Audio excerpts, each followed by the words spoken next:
بسم اللہ الرحمن الرحیم۔ ایک شرعی مسئلہ ہے کہ آیا نفل بیٹھ کے پڑھنا بہتر ہے یا کھڑے ہو کر؟ تو اس کا جواب یہ ہے کہ باقی جو نمازیں ہیں، فرض، سنت وغیرہ، واجبات، تو وہ اگر کسی کے اندر طاقت ہے کھڑے ہو کر پڑھنے کی اور اس کے باوجود بیٹھ کر پڑھے تو وہ صحیح نہیں ہے۔ لیکن اگر نفل پڑھنے والا بندہ اگر تندرست صحت مند بھی ہو اور اس کے باوجود بھی اور بیٹھ کر پڑھے تو جائز ہے، لیکن زیادہ بہتر ہے کہ وہ نفل بھی کھڑے ہو کر پڑھے۔ اور اسی طرح لوگوں میں مشہور ہے کہ جو عشاء کے وطروں کے بعد نفل ہیں وہ بیٹھ کر پڑھنا زیادہ بہتر ہے۔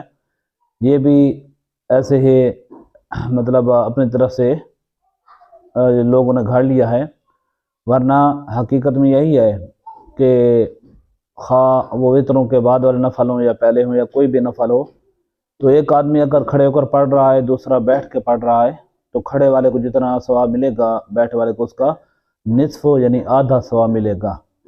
تو لہذا کیا پتہ چلا کہ خواہ وہ وطروں کے بعد والے نفل ہوں یا پہلے والے ہوں، تو کھڑے ہو کر پڑھنا زیادہ بہتر ہے۔